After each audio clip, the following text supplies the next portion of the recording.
Anthony, technology will not keep us down because today's show is too important. I'm in Boston because I got drafted by the Boston Red Sox. I'm Anthony. Welcome to No Vacancy Live. That's my friend Glenn. You're watching the #1 show in hospitality.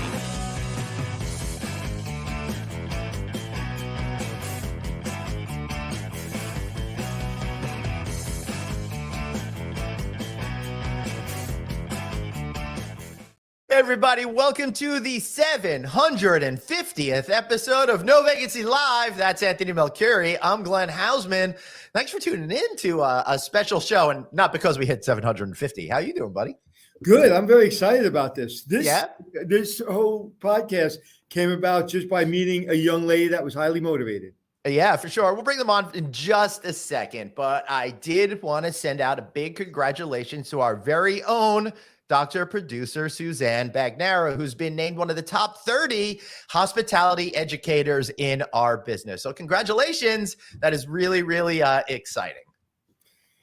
She is a great producer, a great friend, and a great doctor. Matter of fact, she's so good, I hired her as my cardiologist, and she's not even a medical doctor. All right. And sadly, Anthony won't be with us after next week. All right. So, Anthony, you're very passionate about today's episode. So why don't you tee it up for us? Well, basically, I'll tell you, this is the show. This is how much we prepare. Yeah. There's a young lady that I met at a conference. Can't remember what conference. Mm-hmm. And we just started talking. She happened to like my show and know who I was. Yep. And we started talking. She was so excited. I said, would you like to be on my podcast? And she did something that 999 people don't do when I asked them a question. She followed up. And most people, whatever question is, send me your resume. I'll call that person for you, whatever. They never follow up. She actually followed up. She followed up a couple times. Yep. So she earned the right to be on here. And I really want to get her perspective. You know, yesterday we had two people that have been on the show that have been in the business for a long time. And we were trying to figure out today's perspective and what young people want out of the industry. And I love the fact that we have 3 female potentially presidents of industry people coming on today, young, just starting their career. So we're just going to talk. All right. So let's bring on to the show Makenna Price, woo, and Hana Takekawa. And then finally, Brylynn Smith. Ladies, welcome to No Vacancy Live. How are you all doing today? Doing good. Great. Feeling good. Excellent. Anthony? Well, so tell us a little bit about each one of your backgrounds, and then I have a plethora of questions for you. Makenna? All right. So ever since I was like 4 or 5, I've wanted to work in hotels, and everyone in my family thought it was the strangest thing. They're like, why hotels? I couldn't tell you. They thought maybe I would grow out of it, and I never did. And you brought shame upon your family. I mean, I was supposed to be a doctor. I don't know. And I ended up going to Washington State University, majoring in hospitality business management. I was a D1 athlete there as a coxswain and did lots of clubs. I ran Eta Sigma Delta. I was a hospitality ambassador, all that. Just really love hotels. And my ultimate goal is to go into hotel ownership. So I just accepted a position doing a fellowship with TLT Solutions. And She Has a Deal with Hannah and her team, and Brylynn also did She Has a Deal too. So me and Hannah were both finalists and gonna pitch in April. So super excited. And we'll talk a little bit more about that soon. But Hannah, first we got to talk to you. So I live in San Diego. I graduated from UCSD with a degree in psychology. And then once I graduated, could not find a job in my field. So I just started working the front desk at this tiny hotel in Gaslamp, San Diego. Fell in love with the industry. I felt good at it. Got promoted a couple of times and then decided to go back to school. So I graduated in December with my master's in hospitality and tourism management from San Diego State. And right now I work for Marriott. I'm an operations manager in La Jolla. And then doing She Has a Deal. So kind of exploring, like Makenna said, that hotel ownership and development side, but definitely know this is the industry I want to be in for life, just kind of figuring out where exactly I fit in. Excellent. Brylynn, how about you? All right. So similar to Makenna, I've always wanted to go into hotel ownership as well. I ended up going to San Diego State studying hospitality management. And when I graduated, I accepted a position with CBRE Hotels as a hotels advisory analyst on the West Coast. And I've just recently moved to the East Coast. And so I just love the industry. And where are you working now?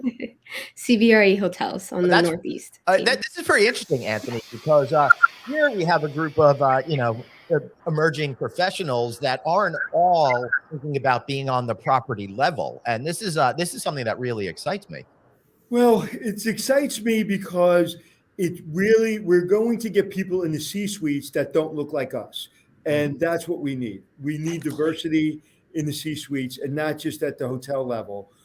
But the most important question I have for you, how many people have watched Hotel Impossible? Okay, Hannah, good night. It was nice meeting you. Yeah, sorry. I'll binge watch after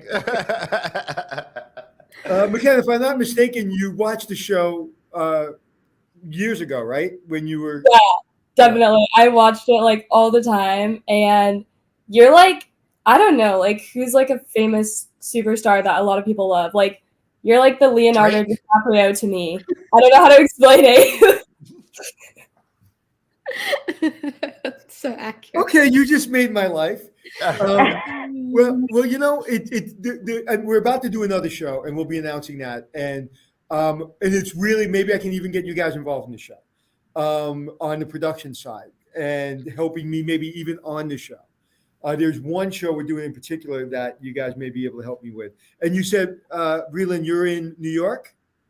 I'm in the Pennsylvania area, but I work in New York and all Northeast and Midwest markets. So yeah, there may be some opportunities. But my only mission from now to the day I don't take any more breaths is to get people like you in the business, to get young people excited, or even getting people transitioning into a different career field excited about the business. So if I had any spark at all to do with your motivation staying in the business, that's my career. That's my legacy. So thank you very much. And as for you, Hannah, you have 108 episodes to watch. Get started. Perfect. I will. I'll start right after this. But what's also I want you to look at is, since you're in the real estate, you guys all want to be kind of in the C-site and own hotels, is look at 5-Star Secrets and Extreme Hotels. That's on Discovery Plus, and you can really get a sense of the view from ownership. And I think that that's even a more interesting show. And the two shows we have coming out, I'll tell you about once we announce it, but we're excited about. One's a development show, really kind of show you how it works from ownership perspective. And another one is kind of 5-Star Secrets meets Anthony Bootcamp. It'll be fun. So, Brylynn, what I'm really curious about is, how did you learn about the hospitality industry, in the sense that there's more than just working in a hotel in your neighborhood? How did you get exposed to the idea of owning them and real estate and all these other components about the industry? Right. So I started out wanting to work in hospitality. I wanted initially to own hotels. My mom just always said, go big or go home. I'm like, I like hotels, so why not just own them? I didn't know what to do, how to get there, or what that meant growing up. Nobody around me, nobody looked like me, had any sense of it. So I just looked up hospitality programs in high school and found San Diego State had a hospitality program. I said, cool, I'll go there, not knowing that it was operations focused and not real estate ownership or anything to do with that. So I went through my 4 years, and then about my third year into college, I found out about She Has a Deal as well from other students at my school that participated. I signed up, I did it, and it was an amazing experience. I learned so much about the real estate and the ownership portion. We got second place, my team, last year. And so here I am, just hoping. What was the number one thing that surprised you about the real estate financing part of it? I'm not going to say how easy it is, but how simple it is for anybody to do it. If you have the drive for it, if you have the business plan for it. I mean, obviously it's not easy to get equity, to find, you have to have a right business plan. You have to have a right team. You have to have the experience, etc. But if I had the finances, I could do it right now. If I had the the people on my team, I could do it right now. So that really surprised me. We got to get the Shad people together with Davon Reeves over at Vester. They do crowdfunding and stuff. Are you familiar with Davon as well? I am. I don't think she knows me personally, but I always following her. Yes. Let's call her up right now. And get right.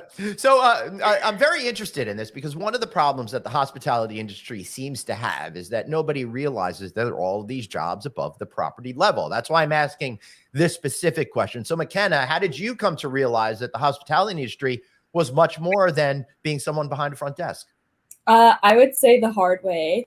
I kind of just thought that, like, when I was younger, like in middle school and high school, I was like, okay, so you just work in a hotel and then you work your way up and you become a general manager and then you can own. And that's definitely not the case at all. Like Brylynn, I went to Washington State University, which is also very operational focused. So I was doing my studies and I was like, I want to learn how to develop hotels and own them. And I asked a lot of professors and they didn't really know where to direct me. I ended up attending Alice, and that's where I met Anthony. I attended Alice last year and then also this year, which really exposed me to the whole big world of investments. And then my friend, she has a deal 2 years ago, Emma Claire Spring, and she went to Washington State University, and I was like, I want to do that. I want to do She Has a Deal. So started doing She Has a Deal, and that's where I learned everything. And I'm still learning to this day. So that's kind of how I mostly got exposed to it. Hey, listen, we're still learning every day too. Anthony, I'll tell you your secret. When you saw me, I think it was on the second floor, and you stopped me. Yes, you were nice, then you said nice things, but then you engaged me. You didn't speak at me. You didn't speak that you were like, oh my God, it's Anthony. You had a conversation, and you were a full-fledged hospitality adult. You weren't a fangirl. You weren't a student. You were a business person talking to me, and I invited you. You never invited yourself. You never asked me for anything. You didn't, and you were just prepared to have that conversation. That happens to me at every convention I go to, and 99% of the people that come up to me are not prepared to talk to me. So that's an impressive ability to be ready. I just came up with a new quote that I'll be sending out. It says, "I'm ready even when I'm not ready." You were ready when you weren't even ready, and that is a talent in the industry that you have to be ready for. Hannah, how about you? So I had no plans to work in the hospitality industry at all. This is my first. It was just a paycheck for me in the beginning, so I had no inkling at all about where the career paths. And then similarly, you started at the front desk and you think, okay, I'm here, who's working with me? The highest point you can get, general manager. Great, I'm going to go for that. So similar to Makenna and Brylynn, just kind of was in the operations track. And then through my master's program is when I kind of started to see, that there's marketing people, there's sales people, there's regional managers, that those are other options. But I think the great thing about She Has a Deal is that it's owning and developing hotels is just something I thought wasn't on the table for me. I didn't consider it an option.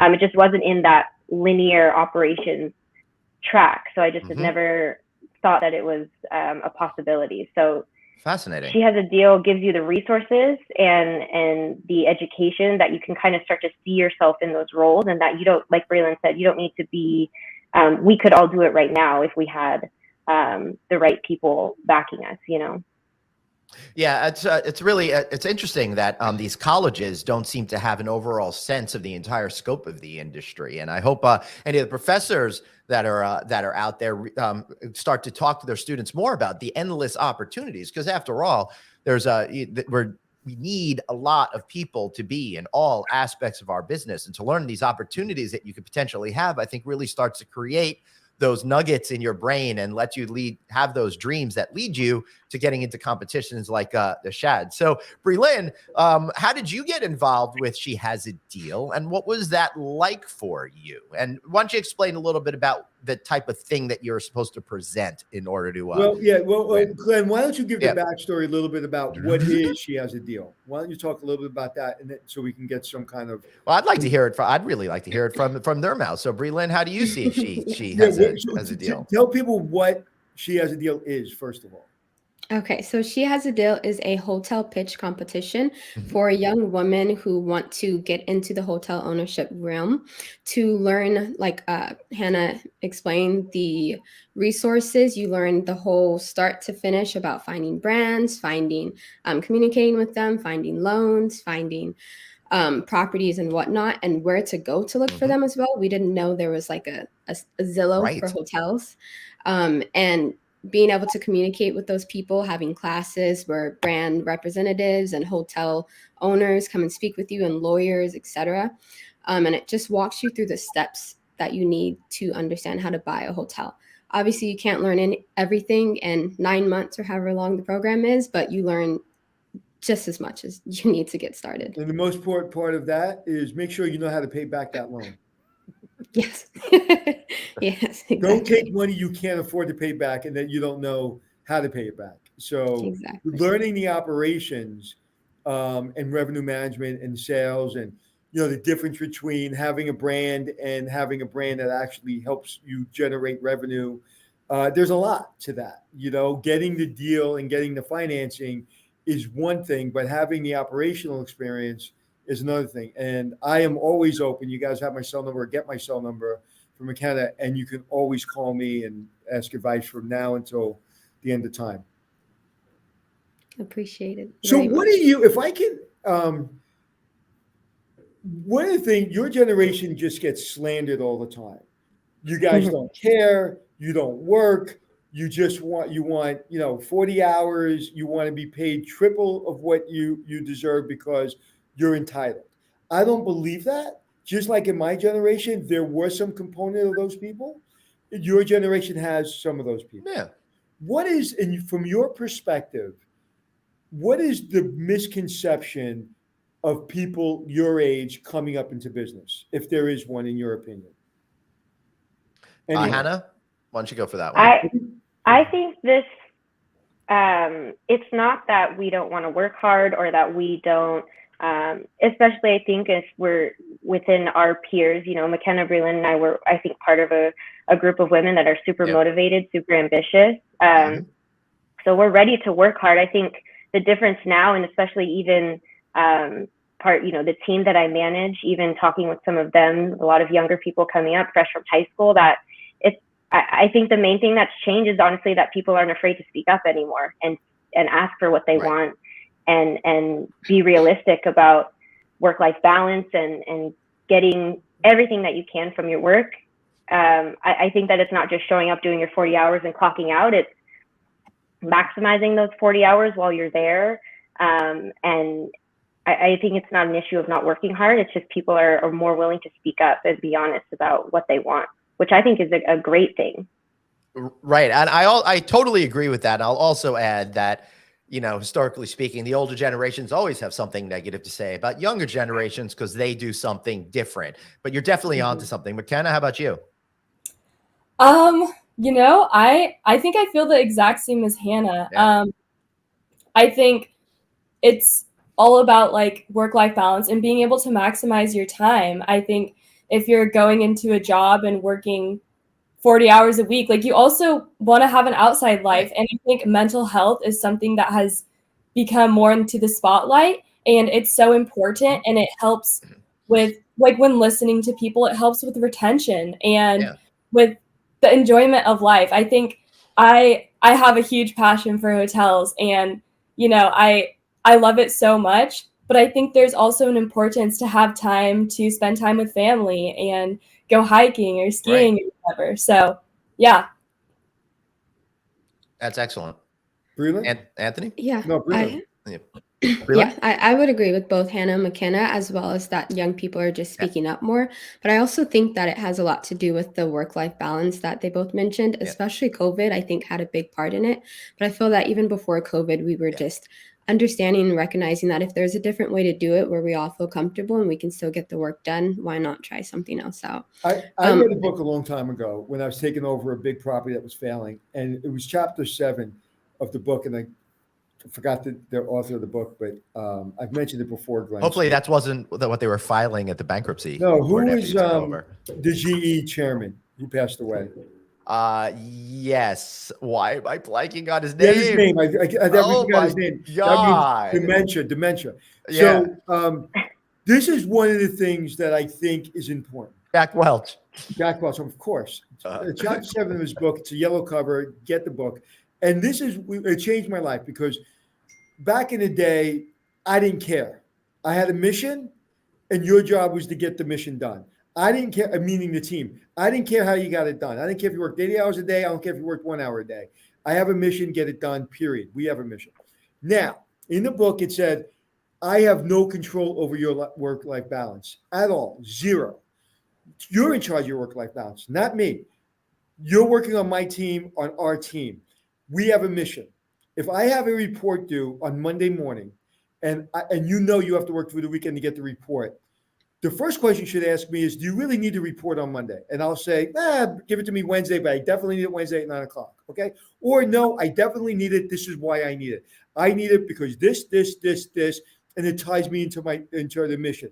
It ties you into the mission. Now, you did one thing. You stood up for yourself, but you made me explain myself. And I did. Now it's your choice.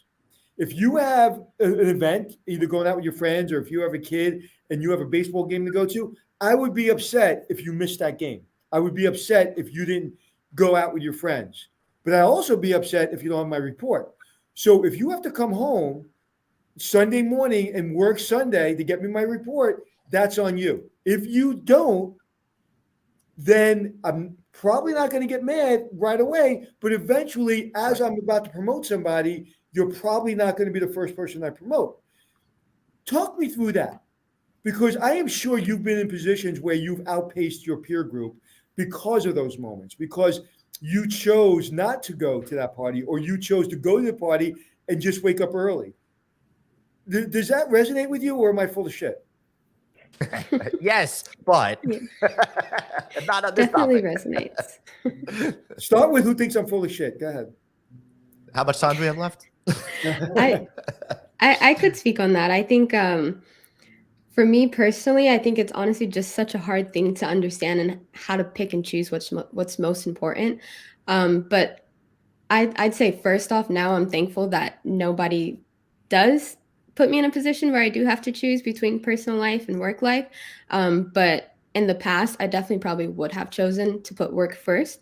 But just as a young person growing and just understanding my needs and wants, I don't think that I would. Let me back up. This is a conversation I've been dying to have, because I agree with you. My work-life balance is mine. Mm-hmm. I have tremendous amount of time for my family and my life, and I have a lot of hours of work. And I choose how I work and how I play. Okay. So I've got it down. And I say no to stuff and I say yes to stuff. But it's my choice. So I didn't ask you to choose between work and your personal life. I asked you to do a report, and it's your choice whether you do it or not, right? So I'm not asking you to choose, but at some point in your career, to level up and to become a CEO or an owner, you're going to have that moment where it's like, oh, I got to go to that thing, but I got this report to do. It's not on me. It's your future, not me. I'm going to get the job done for the owner, and I'm going to be successful. So those are the moments that you have to choose, not me. I'm not going to put you in any position to choose or not choose. And I'm not going to even probably be that upset about it. But I'll know that maybe that's not the person that's going to get the more responsibility, because sometimes you have to make a sacrifice. Makenna, what do you think about that? Yeah, I think. Here, I feel like I'm drowning. No, I feel like I've had to make a lot of sacrifices. I mean, even right now, I'm making a sacrifice. I have my whole life here, my whole family, my boyfriend, and I'm leaving all of that behind Oh my to goodness. go live in Maryland for I don't know how long I'll be there. So yes, there are a lot of sacrifices. I think there's a time and a place for it. I'm young. I have the ability to make sacrifices. There's going to be a time when I'm going to have a family and kids, and that's when I'm going to have to choose. But right now, there are a lot of sacrifices that I am going to have to make to move up. Now, I do prefer working for a company who values that, I guess, having family time and having your own time to do things. I think that's really important for me personally to find in a company. But I do agree that you're going to have to make sacrifices. But, and I said from the very beginning, to me, it's all about family. Number one priority. So I want you to have everything you want on both sides. And you have to manage that, not me. Right? If I wrote a list of everything I'm working on right now, my head would explode. Okay? But nothing's going to take away from what I want to do with my family. So Hannah, what do you think about what I just said? I think the important thing that I always have to remind myself, I know that I love to work. I'll work 7 days a week, 365 days a year.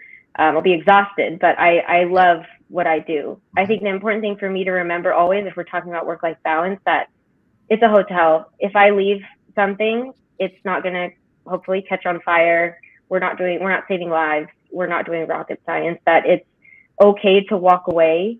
To your point, I think, yes, at a certain, you have your to-do list, your things that you need to get in, and it's up to you to manage that. But I think if your team, I work for Marriott, it's a huge company. So it's going to be my team at my hotel that just communicating and making sure that, I have support, that if I need to go and do something for my own personal life, that it's going to be okay for me to do that, as long as I'm making sure that whatever I need to get done is going to get done. And I think that's the lesson. The lesson is, Brylynn, if your boss ever puts you in a position to make you feel like you have to choose between your personal life and your professional life, that's not his choice to make. That is your choice. So when I say I need this report on Monday at 9:00, you have several different options. And one is, I cannot get you that report at 9:00 on Monday, and explain to me why. And then if you explain it to me and I like, okay, I understand. Okay. I'm going to see if somebody else can do it, and I'll try to get that done. That's fair. Right. So you have to understand the position I'm in, and we're going to work it out. So there's no more dictatorships. There's no more, we're afraid to lose good people. Before, we were all, people my age were afraid to lose their job, right? Now if somebody owns a hotel or we're in charge of the hotel, we're afraid to lose you. So by force, I've always been a person to say, you do what you need to do, just get the job done, do it your way, I don't care. Because that's how I am. Don't tell me how to do it, I'll just do it. I'll get it done, trust me. Matter of fact, in my book it says done. And done means when I say it's done, shut up. Because don't tell me how to do it, don't tell me when, it's done. And that, to me, is what I'm trying to say, is there are people that are going to be in the middle, and they're very happy making X amount of money, owning one hotel or managing one hotel, and they are the happiest human beings in the world. And then there are people that want 17 hotels, and they want more.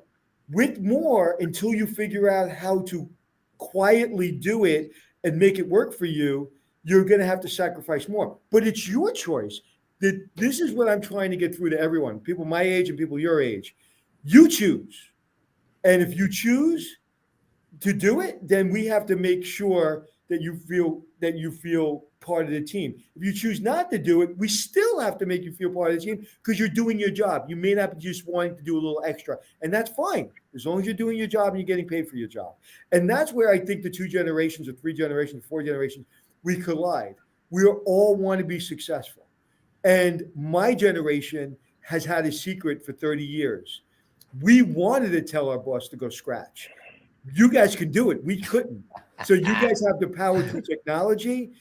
When I was growing up, if you went to the New York Times to find a job, that's how you found one in New York, and you would look at the classifieds. If it wasn't there, there was no jobs available. Now there's 16,000 ways to get a job. So you have a lot more flexibility. So That's what I mean. Never once should a boss put you in a position to choose what you want to do in your life. That's on you, but you have to take the ownership. Kind of like getting back to Makenna. When you spoke to me, you were prepared to speak to me. And the world opens up and you get to get on a podcast. Maybe you'll make more connections. You have my cell number. You can call me anytime you want. That's what it's about. You do a little more, you go a lot further. And I'm curious, any of you could answer this one, but I think younger people, at least it was my case, are, a lot more reserved. I wasn't one of those people that was comfortable getting out there. Do you think that's even more of a challenge considering the age you are at the period of time we were in, being cut off from a lot of society for a couple of years? How have you and your peer group been processing that? Brylynn, maybe we could hear from you.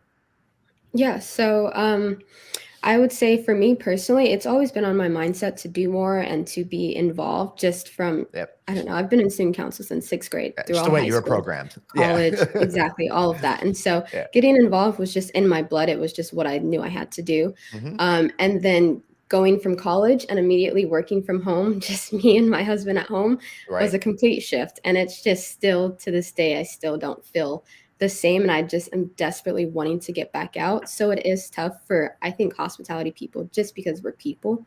And so I think I would just love to be a little bit more in person with hospitality. So it's a little difficult, to tell the truth. Yeah.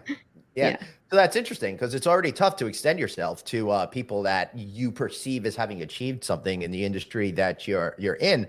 So for the younger people out there, if you are kind of afraid of that, there's no harm in talking to us. We love that as older people. We light up from it. You've seen how animated this guy, Anthony, over here has been in that. So please.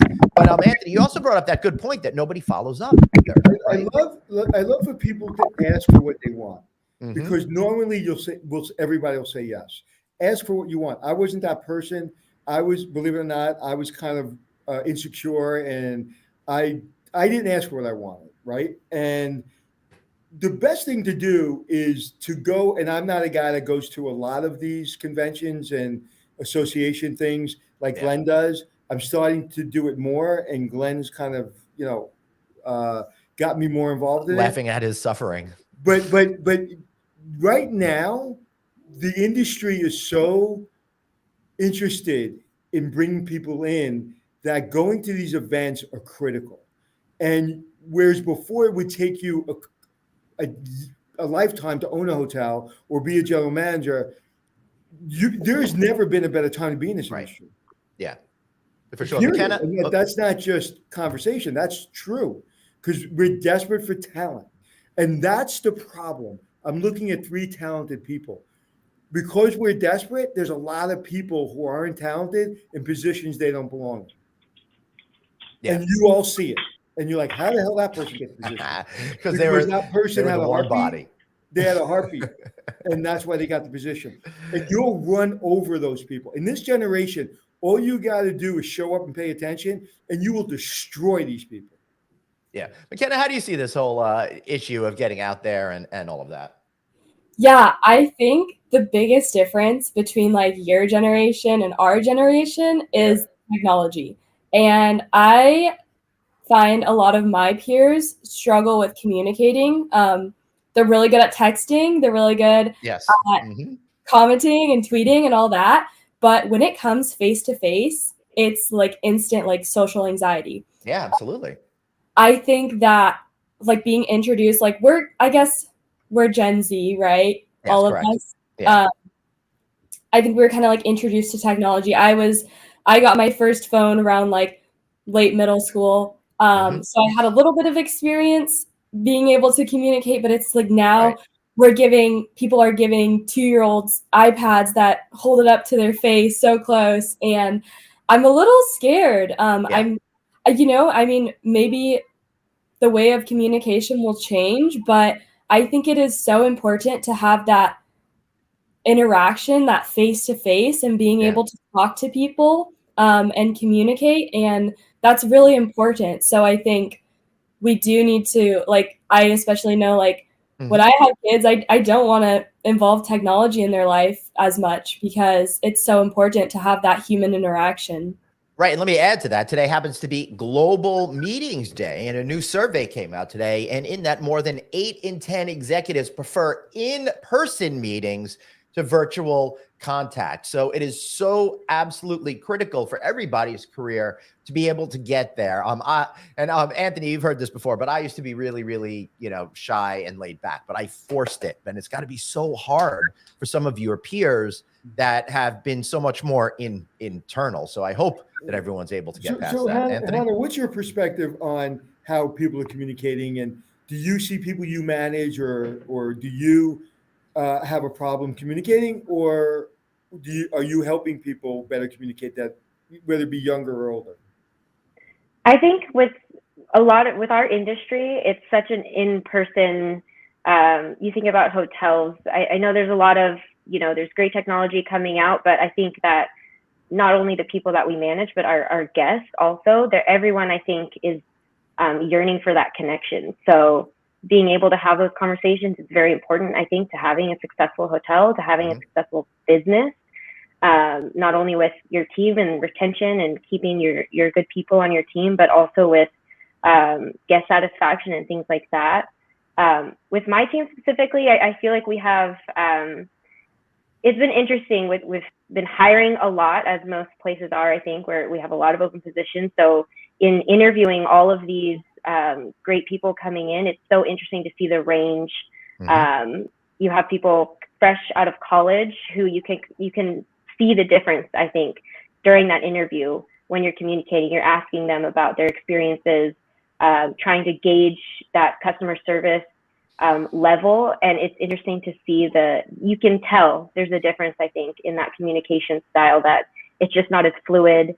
It's not as natural. And so it's been interesting trying to teach people that when they come onto our team. It's something I've never thought about having to teach somebody before, right. But getting back to the basics, it's been a very, very interesting experience. But you know what? And I'm going to say something that's not going to be very popular, but listen to my words, right? My words are, the greatest lesson that I learned is understanding there are certain personalities, and some personalities don't match the front desk. They just don't. No matter how much I want that person to be more assertive or to be friendly or whatever, it's not going to happen. So instead of throwing the baby out with the bathwater, find a position that fits that personality. Don't try to change their personality. If there's any lesson I can teach today, people don't change. People flex, they don't change. So there are some people you have to promote the customer and they can't work with you anymore. But a lot of people you can change positions and they'll find their love. But trying to force someone that is introverted into a customer service position has been something that our industry has done and still does every day. And it's a mistake, a big mistake. You can't train some things you can't train. Makenna, you can train 1 million people to do the way what you did the day you met me, and 99% of them will fail because it's innate. It's innate. One of the reasons we do this podcast like this on video, I couldn't imagine doing a podcast with all of us on headphones and I can't see you. So we do this for ourselves. 100,000 downloads last month. 99% of them came through people listening.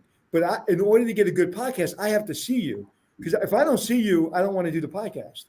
And so, because I'm a creature, I love interaction.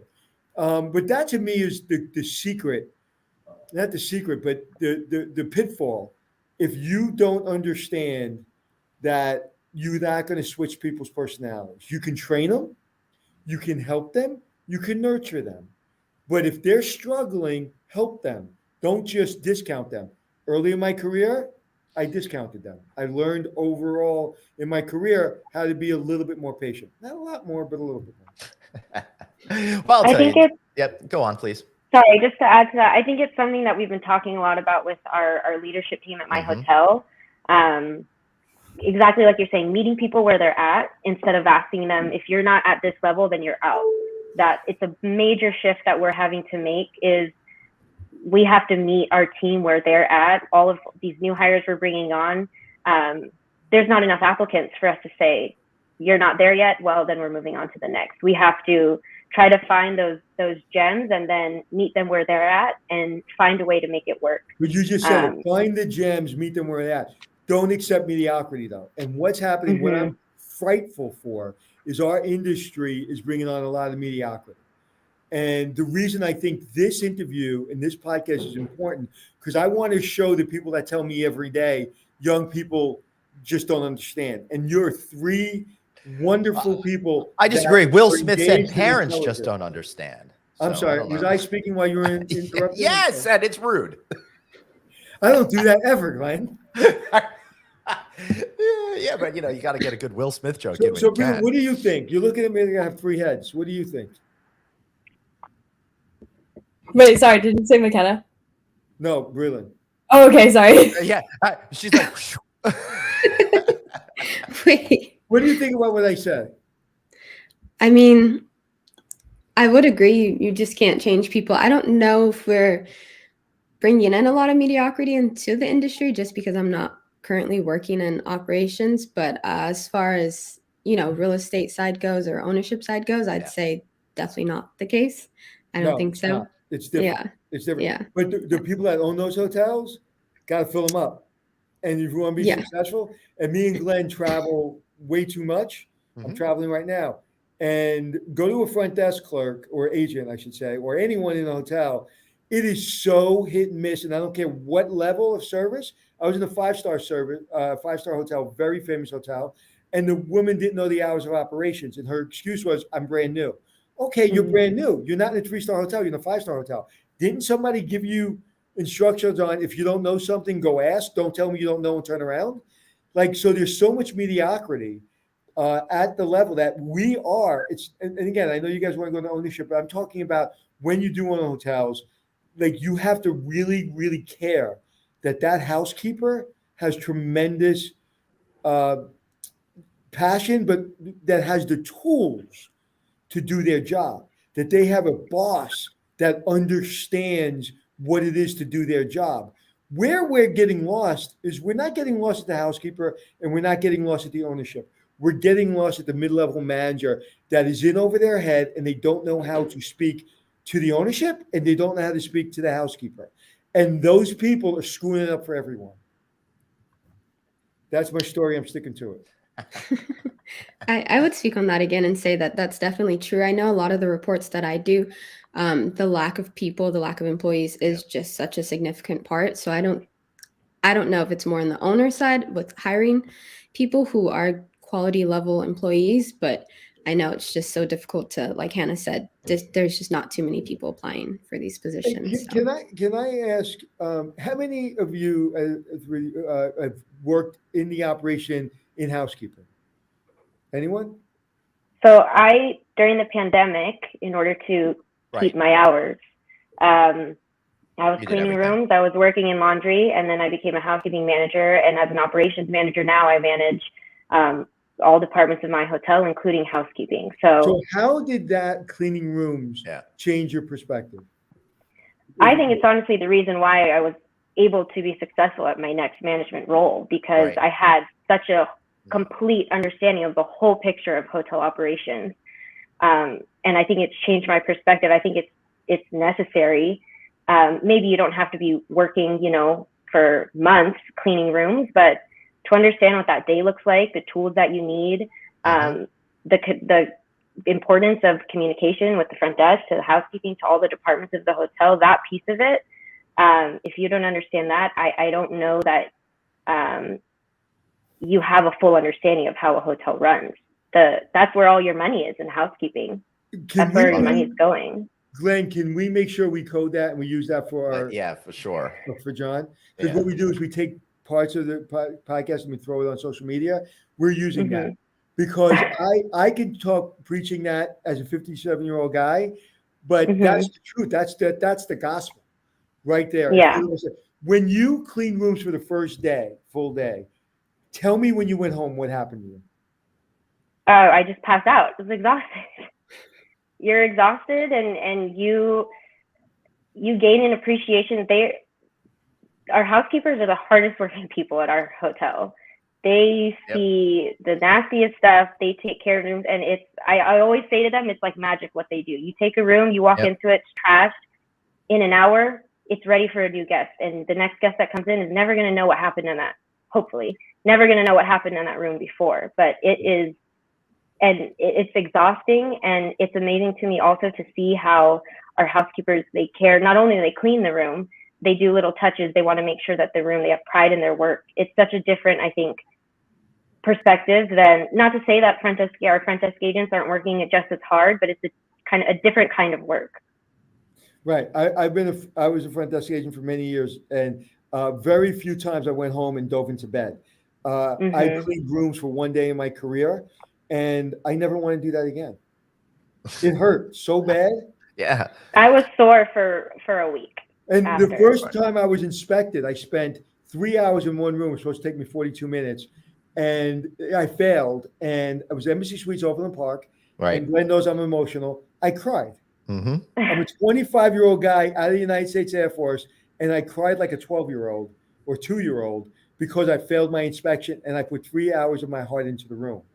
So that is, please take her advice. If you're not cleaning the room in the hotel, before you own a hotel, clean a room. Yeah, makes a whole lot of sense. Anthony, we're gonna have to wrap up now. We're almost at the top of the hour, but I'd love to get all the talking, Glenn. I'm going to shut up now. I know. I love that I didn't have to really work too hard today. So let's have a little final thoughts from all of you. What message do you want everyone to take away from you today? Makenna, let's start with you, please. I'm trying to think. I'm gonna need it. Any of you? What about you, Hannah? I think if we're talking about young people or talking about our industry, I think, and sorry for the sirens if you can hear that. That makes me I think feel the important thing is to take away. I think is to listen. I think that it's, give us the time of day, give us 2 minutes of your time, that we are coming up and we are going to be the next leader. So we have great ideas and we might be asking for different things, but just give us a few minutes and I promise that it's going to be worth your time and that we have great ideas coming. Excellent. Brylynn? I would say firstly to the young people that all you have to do is step into it. Just if you want, to accomplish general manager, if you want to become a hotel owner, just put all of your pride into it, put all of your time into it, and you'll get there eventually. And it's worth it, but just make sure it's your passion. And I'd say to the older crowd, the older generations, to please have patience with us. It's a lot, it's stressful, but it's fun and it's what we want to do. But we definitely and I'll say the same thing. People, and I'll say the same thing. Be patient with us because we want you to be successful, but it's hard to teach an old dog new tricks. I'm like a 12-year-old. I'm always going to listen to young people or old people. I'm going to listen to any idea. But, most people, I just had this experience happen someplace in my career, and I won't go into it, but someone didn't listen, and that was a problem. Yep. And listening is huge. And I'm not talking about a young person. Listening is huge. So, Makenna, you have something to say? Yeah, I would say just the biggest difference is like between the generations. We're so different. We have our own different styles. And just being able to be open to learning about the different generations and what we like and what we don't like and vice versa. I think it's very important for us younger people in the industry to understand where the older people are coming from. And they've been in the industry for a lot longer, but we also have a lot of fresh ideas. So I think it both goes hand in hand. Yeah, beautiful. And I would encourage the older people out there, think about what it was like when you were their age, the feelings you had, the insecurities that you were dealing with, the communication issues and the abject lack of knowledge that you had about the business you're entering and the world itself. Hopefully. Yeah, I'm sorry. I thought you were done. Wait. Was I interrupting? Wait, were you talking while were you in what? I forgot what the insult is. Damn it. I'm sorry I was talking while you were interrupting. There you go. You all said it in your own way. And again, it's the title of my book, Show Up. The title of my book, Show Up. When people say, I can't, I won't, put your pants on, go out the door, show up. Once you're in the room, there's nothing like being in the room. So you can work from home, you can have your 2 days from home. But if you want to get promoted, if you want to find a deal, if you want to do something, like I said the other day, I went to Atlanta for a cup of coffee and came home the same day, and I live in New York. Show up. You're in the Makenna. Nobody would be on this podcast if Makenna didn't show up that day. She found me. She hunted me down. She wrestled me to the ground. No, she was very kind, and I kept my word, didn't I? I listened. Yeah. Beautiful. So that's what it's about. You have to push a little bit, and it's not that hard to push. When I was a kid or growing up in this industry, not a kid, but when I was a young adult, people didn't listen. We're all willing to listen. One, because we want to, and two, we need to because ain't nobody working. Yeah, you got that right.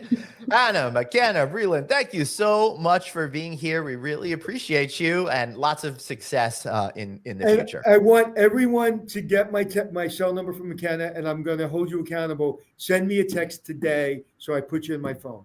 Hey, Makenna, I'm going to get that number from you too. Anthony still refuses to give it to me directly.